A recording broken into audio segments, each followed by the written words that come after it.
Добар ден, драги ученици! Добре дојдовте на мојот видеочас по математика, на кој главна цел ни е да научиме да делиме со остаток. За да знаете да делите со остаток, треба да ги имате претходните знаења и тоа да знаете дека делењето е математичка операција, обратна, инверзна од множење, да знаете да делите двоцифрен број со едноцифрен без остаток, а тоа е таблицата делење, и секако да знаете дека при делење може да нема или да има остаток.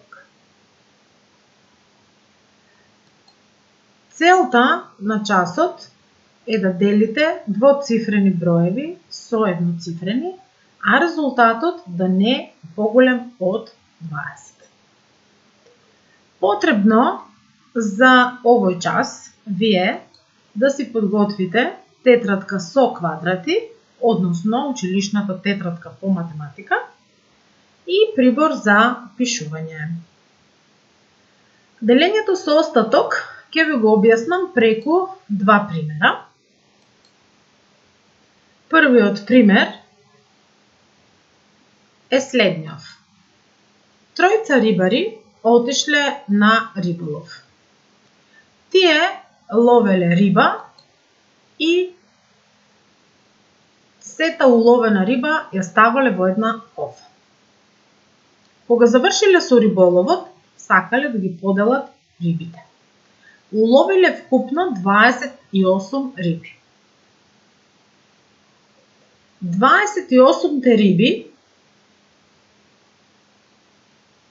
кога ги делат на тројцата, всушност, тоа и го запишувате вие, 28 поделено на 3, постапката за делење е дека треба да најдете колку пати 3 се содржи во 28.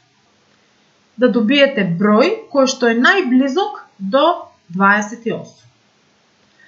Кога 3 ќе го помножиме со 9, добиваме 27, што всушност не покажува дека 9 пати го има 3 во 28.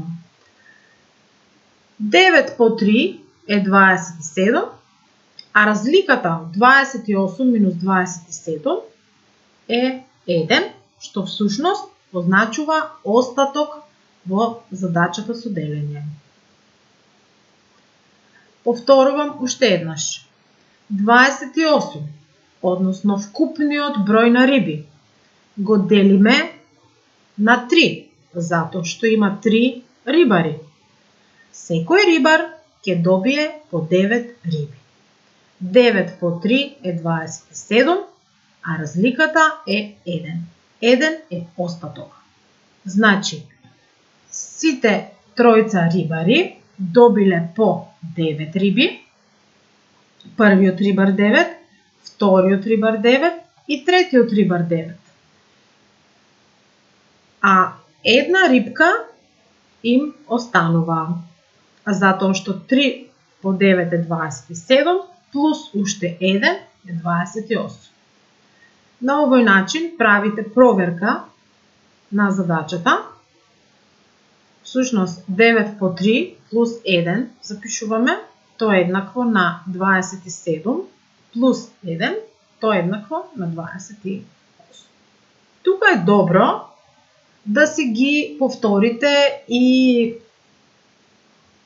значењето на секој од цифрите запишани во задачата со делење. 28 е првиот број во задача со делење и се вика деленик. Бројот 3 е вториот број во задачата и се вика делител, а резултатот е количникот. Во овој случај тоа е бројот 9. Сега јас ќе ви оставам малку време да си ја запишете задачата во вашите тетрадки како и проверката, бидејќи таа е многу важна и секогаш кога делите, имајте на ум дека треба да извршите проверка на задачата. Се надевам дека со првиот пример веќе ви станува јасно како треба да делите и што правиме со остатокот од делењето. Ако ја запишавте првата задача, односно првиот пример, одиме на вториот пример, кој гласи вака.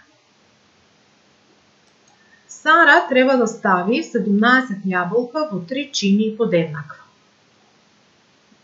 Таа е во дилема, но со помош на делењето лесно ставила, распоредила по 5 јаболки во 3 чинии подеднакво. Како?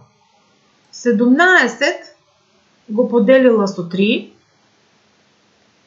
пронашла дека 3 го има 5 пати во 17, бидејќи најблискиот број до 17, кој се дели со 3 и е помал од 17, тоа е 15, а 3 по 5 прави 15, значи таа 17 минус 15 ќе ги одземе и ќе добие остаток 2. Значи Сара во секоја чинија ставила по 5 јаболки подеднакво, 5 јаболки по 3 чинии е еднакво на 15 и остануваат 2 јаболки надвор од чинијата. Исто така можеме да извршиме проверка на оваа задача и да видиме дека 5 по 3 плюс 2 е еднакво на 15 плюс 2, значи остатокот од 2 го додаваме и го добиваме вкупниот број на јаболка, како што е представено во оваа задача. Можете да се ја запишете и оваа задача во вашите училишни тетрадки. А знам дека веќе сте нестрпливи да решавате уште такви задачи, бидејќи верувам дека го разбравте начинот за делење со остаток. А разбравте и научивте што треба да му правиме на остатокот, што ќе го добиеме при делењето. Така е, треба да го додадеме на резултатот. Следните подготвени задачи се всушност проверка на наученото. Нив можете поединечно да си ги запишете во тетрадката и да ги решите, за да проверите дали точно се испишани на вашите екрани.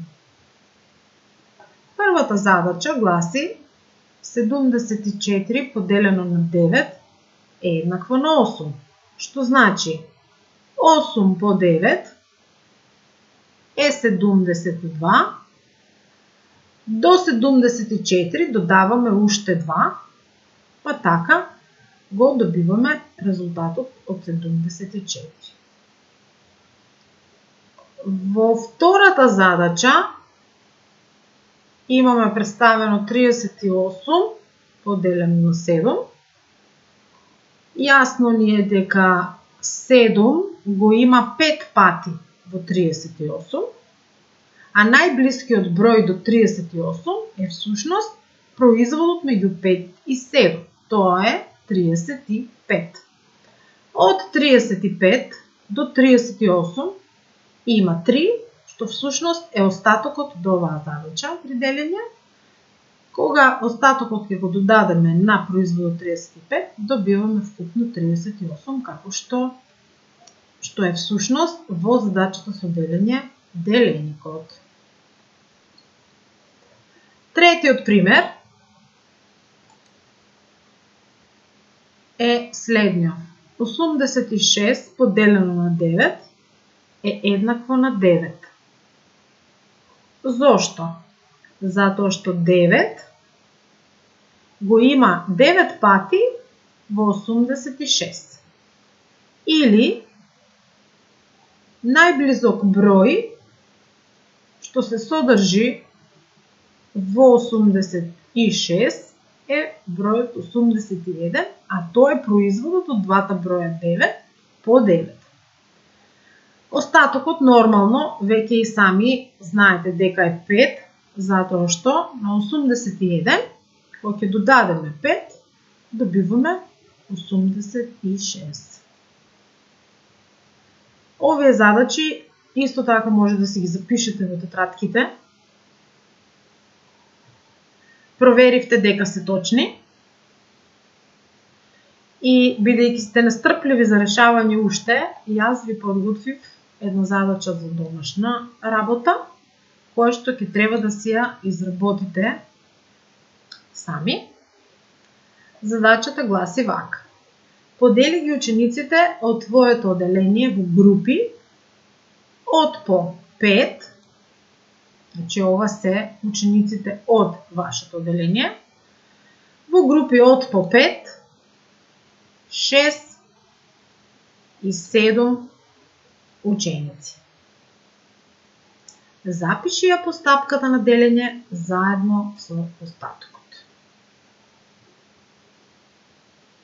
Значи, бројот на ученици во вашето оделение поделете го со 5, 6 и 7, за да добиете количник, а исто така, ако добиете и остаток, ќе треба да го додадете на количникот. Се надевам дека го свативте делењето со остаток. Ви посакувам пријатно решавање задачи со делење. Не заборавајте да си ги користите учебникот, работните листови и збирката. А ние повторно ќе се видиме на некој нареден видеочас. Довидување!